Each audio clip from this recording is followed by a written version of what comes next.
I stopped sharing about my life. Several years ago, I was so happy. I was like the happiest I'd ever been in my life. And I was open about that happiness, and I shared quite a lot about my life and about, the things that Jeff and I were doing. And what I noticed is people were treating me differently.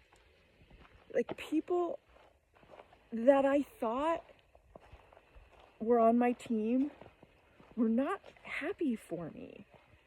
I just felt this heavy energy from others when I was open about how happy that I was. And I'm in no way saying that, my path didn't unfold exactly how it was supposed to unfold. I needed to see that, but I just got the message from God of like, you need to stop sharing.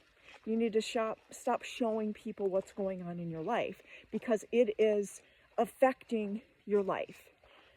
And so I did. So I backed off. So I went dark. So I stopped letting people in on what I was up to. And I noticed just this sense of peace that was able to come into my life.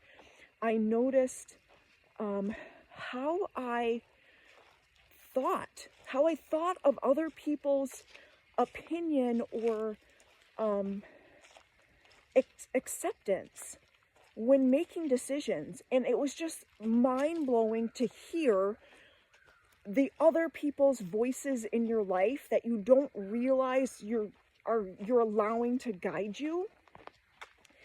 And when I unplugged from all of that, I was able to just observe. I was able to just look at everyone and feel who they actually are, separate from me, separate from any sort of attachment that I felt towards them. And it was very eye-opening. It was heartbreaking, honestly, to see people just through a different lens, to see them who they really are instead of who I projected them to be, who I wanted them to be. And I feel like that kind of hermit mode of my life was so pivotal for my own strength and growth that I just walk with this assurance that I'm okay, that no matter what, it's me and God. And when you know that, there's nothing to fear. When you know that you're good with you, whether someone walks by your side or not, whether someone cheers for you or not, is irrelevant. Because I now know that I'm on my path. I now know that the voice that I'm following, the voice of Spirit, the voice of God, is the number one voice. And anybody else, any other voices that are not in alignment with that, I have not only the free will, but the responsibility to detach from those voices.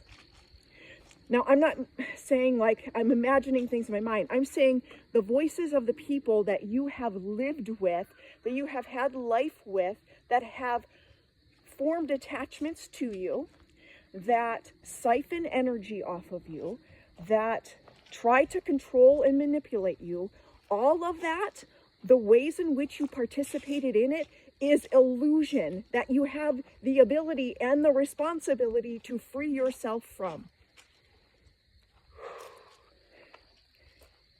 But to learn all of that, I had to totally disconnect. I had to get real quiet. I had to sit down with just myself and God and figure out where my priorities really are. And who gets to walk alongside me, who gets a peek inside my life. Because every set of eyes on you has the ability, if you allow it, to siphon energy from you, to cast spells onto you. Your words are spells. So when someone is talking about you in any way, they are putting energy onto you. If you don't have good energetic hygiene, you can find yourself walking in the energy that's not yours, but instead all of the attachments, all of the energy that people project onto you simply because you have given them access to you. let's reactivate. Reactivate our energetic shields. Walking in our full awareness that we are whole, that we are complete, that we are loved, that we are divinely guided and protected, that all is unfolding perfectly, and that there's nothing to fear, because all there is love. There is fear or there is love. That's it. And when you walk in love, there's nothing to fear. All is well. And you don't have to be afraid to say all is well. You don't have to be afraid to show your happiness, because you now know how to protect yourself. You now see clearly who's on your team and who isn't. And Spirit is so proud of you, so happy for you, so glad you didn't give up, so glad that you are still here, so glad that you were willing to just open up and heal. And now you're free.